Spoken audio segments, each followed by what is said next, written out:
सभी लोग अपने अपने धर्मों को लेकर लड़ते हैं कि हम बेस्ट। पर इस बीच में हम ये भूल जाते हैं कि एक धर्म है तभी दूसरे धर्म की पहचान है। जिस तरह बुराई है तो अच्छाई भी है, अगर बुराई नहीं होती तो अच्छाई की पहचान कैसे होती? उसी तरह धर्म की पहचान भी एक धर्म के दूसरे धर्म के बिना नहीं हो सकती। हम धर्मों को लेकर लड़ रहे हैं अपने अपने, हम उन चीज़ों के पीछे क्यों नहीं लड़ रहे, उन चीज़ों के लिए क्यों नहीं लड़ रहे जो गलत हो रही हैं। हमें लगता है अगर ये चीज़ें जो बुरी चीज़ हैं या बुरी चीज़ें लोग घट जाती हैं तो हमें लगता है कि हम उनके चक्कर में क्यों फंसें, इस कचरे में क्यों फंसें, कहीं हम फंस ना जाएं, कहीं और हमारे साथ कुछ बुरा ना हो जाए। पर हम ये नहीं देखते कि अगर हमने आज आवाज़ नहीं उठाई मिलकर तो जो आज किसी और के साथ हो रहा है वो हमारे साथ भी हो सकता है।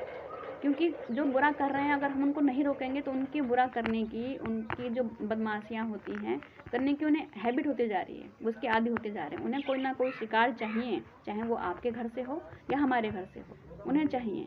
तो उन्हें आप ऐसा धर्म के लिए आप जो लड़ रहे हैं कि हमारा बेस्ट है, तो आप इस चक्कर में लड़ते रहेंगे और दूसरा इंसान इन चीज़ों को लेकर अपना फ़ायदा ढूंढता रहेगा। तो धर्म की आड़ में लोग बहुत सारे बुरे काम भी करते हैं, एक दूसरे को लड़वा देंगे और अपना काम करेंगे उससे। तो हमें हमें इसके खिलाफ नहीं लड़ना है, हमें लड़ना है बुराई के लिए, ना कि धर्म के लिए। हमें लड़ना है शिक्षा के लिए, हमें लड़ना है अपने देश को आगे बढ़ाने के लिए, हमें लड़ना है एक दूसरे का साथ देने के लिए, हमें लड़ना है एकजुट होकर किसी बुरी चीज़ के खिलाफ खड़े होने के लिए। तो धर्म के लिए मत लड़िए, लड़ना है तो इन चीज़ों के लिए लड़िए।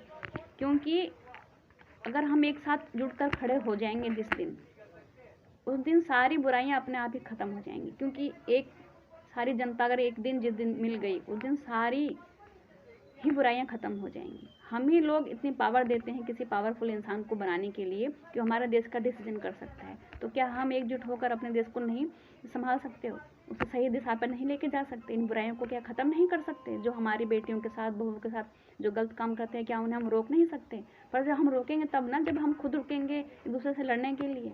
ये देश हमारा है, हमें ही इसकी रक्षा करनी पड़ेगी, ना कि कोई एक ही पर्सन करेगा। इसके लिए खुद खड़े होना पड़ेगा।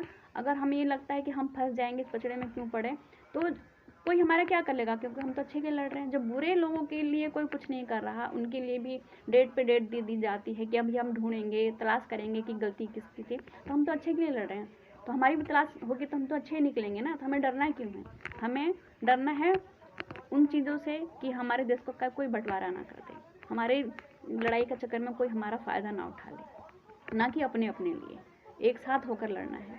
हम जैसे और भी दल बने हुए हैं उस तरह हमें भी इकट्ठा होकर एक मजबूत दल बनाना है, अपने देश के लिए बनाना है। एक दिन ऐसा आएगा अगर हम इस दिशा में चल पड़े कि हमें एकजुट होकर रहना है, चाहे हम किसी भी धर्म के हों। क्योंकि एक लकड़ी को तोड़ना आसान होता है और बहुत सारी लकड़ियों का बंडल जो होता है उसे तोड़ना मुश्किल हो जाता है।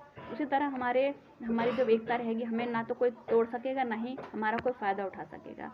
अगर ये सब ने अपना लिया तो एक दिन ऐसा होगा कि सरकारें खुद आकर हमसे बोलेंगी कि आप लोग तो हमें भूल ही गए हो, कोई काम हो तो हमें ज़रूर बताना। वो लग जाएगी सिर्फ हमें आगे बढ़ाने के लिए, रोज़गार के नए नए अवसर देने के लिए। जब घर के में जब लड़ाइयाँ होती हैं तो घर का जैसे कोई मेंबर सही से काम नहीं कर पाता, उसे चिंता लगी रहती है कि घर में क्या हो रहा था, वैसे ही तो ये लोग भी परेशान है ना कि हम किसको संभालें, किस तरफ देखें। तो उन लोगों को एक तरफ देखने दीजिए ताकि वो हमारे बच्चों के लिए नए नए अवसर तलाशें, बाहर देशों से कोई अपॉर्चुनिटी है तो उसे लेकर आएँ और हमारे देश का विकास हो। अपने अपने धर्म का विकास तब होगा जब हम अपने देश को लेकर चलेंगे कि हमारा ये देश है, ना कि अपना अपना।